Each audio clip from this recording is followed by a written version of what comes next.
Pessoal, Deltan Dallagnol vai trazer uma informação impressionante pra gente. Zanin, Cristiano Zanin, o ministro do STF, ficou sem saída.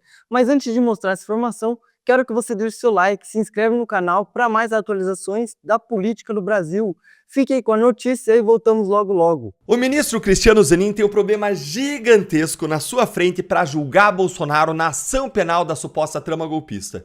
E só tem uma solução para ele resolver esse problemão.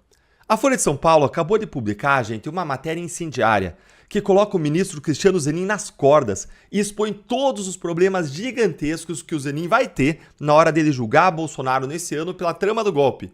E você não vai acreditar na sinuca de bico que o Zanin se meteu depois de ele dizer que ele tá sim apto para julgar Bolsonaro e que não seria um juiz suspeito. Deixa eu fazer um parênteses, ele é sim suspeito, impedido, escancaradamente. Eu fiz um vídeo aqui no canal mostrando isso, que eu vou deixar para vocês na tela aqui e também na descrição para você assistir no final. Zanin, agora então, segura o rojão, porque a coisa não vai ficar fácil para você. E você que está aqui comigo, fica aqui para você entender essa história. E lá no final eu vou te contar qual que é a única saída que o Zanin tem nesse caso. E eu já vou te dando spoiler. É uma saída aí dolorosa para quem quer ferrar o Bolsonaro, vai ser muito doloroso, viu? Então lê aqui comigo a matéria da Folha de São Paulo, acompanhe na tela. Zanin encara em caso Bolsonaro no STF métodos que ele criticou na Lava Jato. Já vai ver se é verdade isso aí de métodos da Lava Jato. Sabem que eu não gosto dessa história, né? Vamos lá.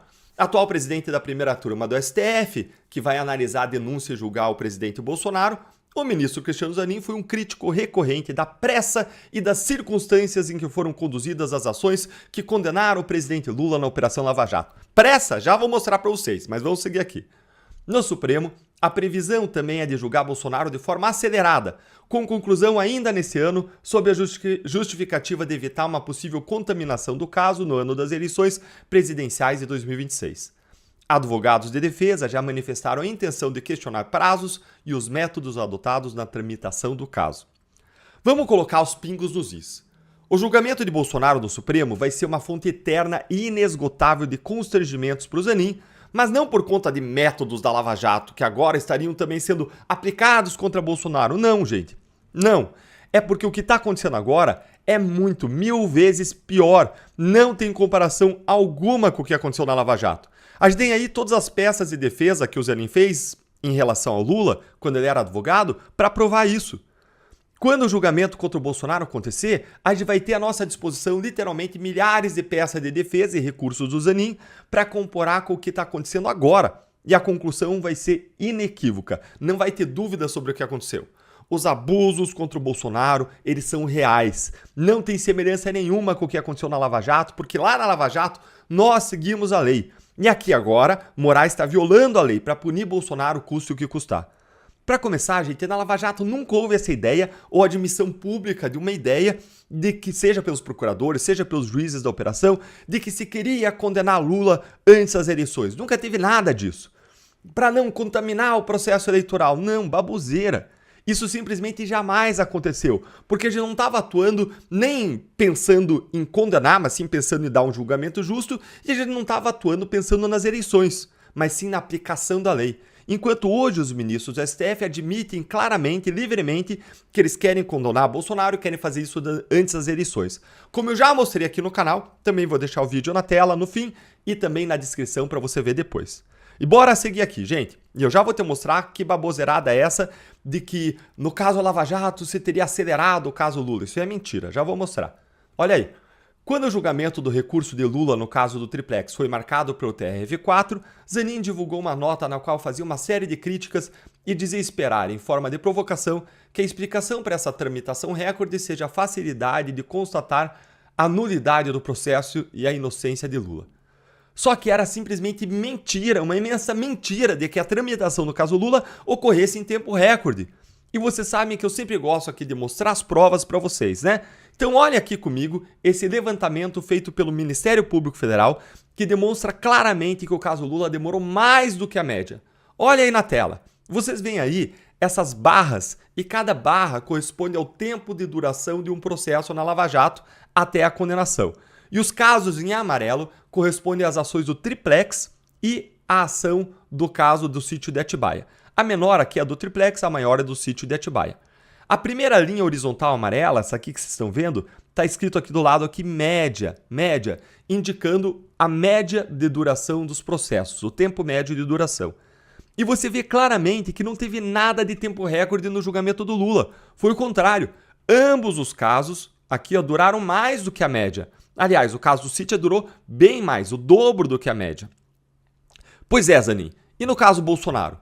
Lula demorou mais de um ano para ser julgado e condenado em primeira e segunda instâncias, mas Bolsonaro vai ser julgado e condenado no Supremo, onde tudo demora muito mais do que na primeira instância, mas em cerca de 6 meses, o que é absurdamente sério, algo praticamente inédito na história do Supremo. Só se vai se comparar talvez ao caso do Daniel Silveira, que é outro caso que foge do padrão que eles queriam colocar, amassar, colocar a mão do Estado todo o peso sobre o Daniel Silveira porque ele ousou atacar os ministros do Supremo.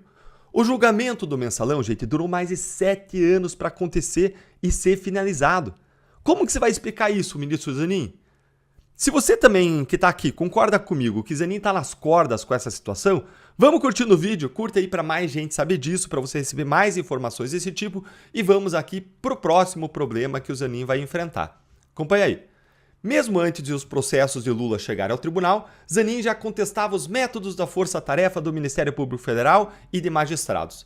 Ele dizia que os julgamentos tramitavam em um foro indevido à 13ª Vara Federal de Curitiba, à época comandada por Moro, que depois se tornou ministro de Bolsonaro e atualmente é senador pelo Paraná. Em uma das tentativas de anular os processos de Lula, Zanin justificou que se mostra percebido e conhecido pela sociedade em geral que Lula e Moro eram vistos como dois inimigos, dois irreconciliáveis pelo polos que se repelem. Isso está comprovado, apenas a título de exemplo, pela cobertura feita por grandes e noticiosas revistas do país. Gente, se existia uma suposta animosidade, agora é 1000 vezes pior. 1000 vezes pior. Ninguém denunciado na trama golpista tem foro privilegiado, mas serão todos julgados pelo Supremo, ou seja, o tribunal não tem competência. Isso aqui é uma nulidade óbvia. E então, que dizer da animosidade pública entre Moraes e Bolsonaro, que a imprensa faz questão de destacar todos os dias? Aliás, nem mesmo Moraes esconde que é o inimigo número 1 de Bolsonaro. A hostilidade e a agressividade dele com o Bolsonaro e a defesa dele pinga, escorre das páginas das decisões do Moraes. Isso sem falar no fato de que Moraes é vítima do suposto plano de assassinato da trama golpista, o que torna evidente sua parcialidade e seu impedimento para julgar o caso. Como que Zanin vai apoiar isso? Como ele vai ser contraditório? Como que ele vai ser dois Zanins? Olha, gente, a saída para o Zanin aqui é uma só. Ele se declarar impedido ou suspeito de julgar o caso Bolsonaro e ele pedir para sair. É a única saída. Se Zanin não fizer isso, ele vai criar um constrangimento eterno para ele. Porque tudo o que ele fizer escrever no julgamento de Bolsonaro vai ser comparado e escrutinado com o que ele escreveu antes em defesa do Lula. E aí vai ficar tão óbvio, tão flagrante o duplo padrão, a hipocrisia, a falta real de compromisso com os princípios e com o devido processo legal, que isso vai ser uma mancha impossível de limpar. Mas é mais até do que isso. As nulidades que o Supremo está praticando agora ficam, mas a composição do Supremo muda. Os ventos políticos mudam. Quem está no poder muda e o chicote muda de mãos. O tempo é o senhor da razão e daqui a alguns anos, talvez até 2026, a situação mude drasticamente a ponto de o próprio STF ter que voltar atrás em todos os seus abusos e ilegalidades. E nesse caso eu torço que não tenha corporativismo grande o suficiente para proteger quem praticou abusos e crimes de responsabilidade, tendo uma caneta nas suas mãos lá no Supremo Tribunal Federal. Pessoal, deu ruim para o ministro Cristiano Zanin, do STF, que tem um grande problemão para a cabeça. Será que ele vai julgar o Bolsonaro com imparcialidade, mesmo ele sendo um ministro, do STF indicado pelo Lula? Ou será que ele nem vai julgar o Bolsonaro para não ter constrangimento no futuro? Bom, isso eu não sei. Mas o que eu sei é que Cristiano Zanin tem um problemão realmente. E a única saída dele, como o Deltan Dallagnol disse, é pedindo para sair. Mas eu acredito que ele não vai pedir para sair porque todos querem que Bolsonaro fique fora da jogada em 2026. Até mesmo com essa denúncia fraca e sem fundamento nenhum da Procuradoria-Geral da República. É isso, pessoal. Deixe seu like, se inscreve no canal para mais vídeos como esse e coloque nos comentários se Cristiano Zanin vai julgar Bolsonaro com imparcialidade ou não. Pessoal, vou ficando por aqui. Fiquem com Deus e tchau!